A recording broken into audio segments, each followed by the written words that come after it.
Olá, turma do quinto ano, como vocês estão? Tudo bem?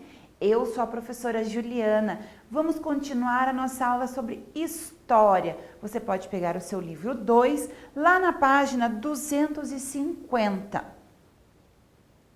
Vou abrir aqui. Nós vamos falar agora sobre as terras de colônias de imigrantes.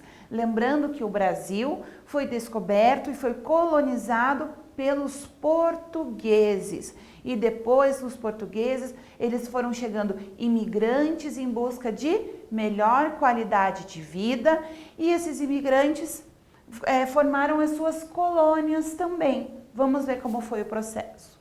Como você estudou, no início da colonização do Brasil, todas as terras eram propriedades da coroa portuguesa. Ela cedia aos colonos portugueses o direito de explorar, povoar e cultivar essas terras. No entanto, esse não era um direito atribuído a todos os imigrantes.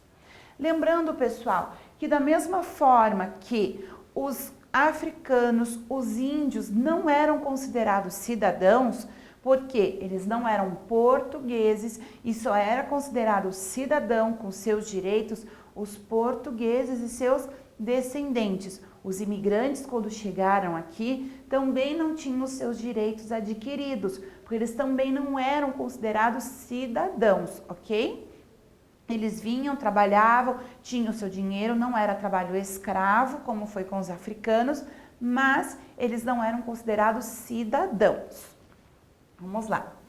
A partir do ano de 1800, o governo incentivou a imigração dos suíços, italianos, japoneses e etc. Esses grupos vieram em busca de uma vida melhor, fugindo da pobreza e da fome, e tinham como objetivo trabalhar no campo. No início, o governo incentivava a vinda desses imigrantes por vários motivos, como a ocupação de territórios desabitados no interior do país. Para isso, eram organizadas colônias de imigrantes. Essas colônias eram pequenos territórios rurais, nos quais o governo permitia às famílias de imigrantes que morassem, plantassem e construíssem escolas e igrejas. Agora eu vou fazer uma pergunta para vocês. Aí na sua cidade, vivia alguma colônia de imigrantes? Como que originou a sua cidade? Foi a partir de qual colônia? Numa cidade próxima, de uma região? A sua região foi formada a partir de qual colonização principalmente? Eu digo isso, por exemplo, aqui na cidade de Curitiba, onde eu estou, tem o bairro de Santa Felicidade. O bairro de Santa Felicidade foi uma colônia italiana, por exemplo. Então, aí na sua cidade, qual é a colônia que originou o seu bairro? Se a sua cidade é muito pequena, a cidade em si, como é que é? Pesquisa essa informação para ver a sua origem aí, como é que foi. Nas colônias, a população mantinha os costumes, as religiões e as línguas do país de origem.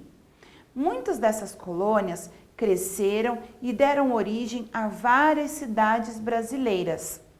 Essas terras eram coletivas e os produtos plantados eram destinados à subsistência dos colonos. Então, olha lá, como as terras eles plantavam, praticavam a agricultura, a pecuária, que é a criação de animais, para a sua subsistência a princípio, tá? O objetivo principal era esse. Não era para que eles plantassem e aí adquirissem riquezas. Isso foi acontecendo ao longo do período, mas inicialmente era para subsistência. Subsistência quando eu pratico a agricultura ou a pecuária para minha sobrevivência, ok?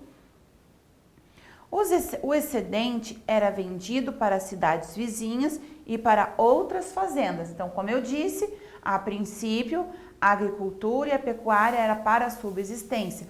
O que sobrava, como diz aqui, ó, o excedente, eles faziam a venda, tá? Então, vamos lá. Aqui nós temos a imagem de imigrantes japoneses no interior do estado de São Paulo, por volta de 1930. Um outro exemplo que agora eu lembrei, que eu vi aqui a imagem dos imigrantes japoneses, na cidade de São Paulo, o bairro da Liberdade, um bairro muito famoso e conhecido pela colônia japonesa. Então, ali foi uma região da colonização japonesa, certo? Então, olha lá. Para saber mais, vamos ver uma curiosidade aqui. Nem todos os imigrantes que vieram ao Brasil a partir de 1800 tinham como destino as colônias no campo, ou seja, não eram todos que iam lá para trabalhar na agricultura e no campo. Muitos deles vieram para trabalhar em fábricas, nos centros. Muitos iam lá para a plantação de café, cana-de-açúcar, mas muitos também foram para trabalhar nos centros, nas fábricas, tá? Alguns grupos vindos do Oriente Médio, como os sírios libaneses, de maioria muçulmana, dirigiram-se às cidades e exerceram principalmente atividades comerciais. Então, além das questões das pessoas que vinham para trabalhar em fábricas, também tinham os que vieram para trabalhar no comércio. E aí começou o incentivo à questão das lojas, dos comércios nas cidades. Nós temos aqui a imagem de uma mesquita, Mesquita Omar Ibn Al-Khattab, em Foz do Iguaçu, no Paraná. Lá na cidade de Foz do Iguaçu, a comunidade muçulmana, a colônia sírio-libanesa, né, principalmente, é uma comunidade muito forte lá. Então, mais um exemplo que eu estou dando para vocês aqui de uma colonização marcante. Então, pesquisa aí na sua cidade, na sua região, a colônia, como é que foi aí? Qual foi a origem, como tudo começou? Certo, pessoal? Então, por hoje nós ficamos por aqui. Nós vamos continuar o tema na nossa próxima aula de história, certo? Um beijo carinhoso para vocês. Se cuidem. Tchau!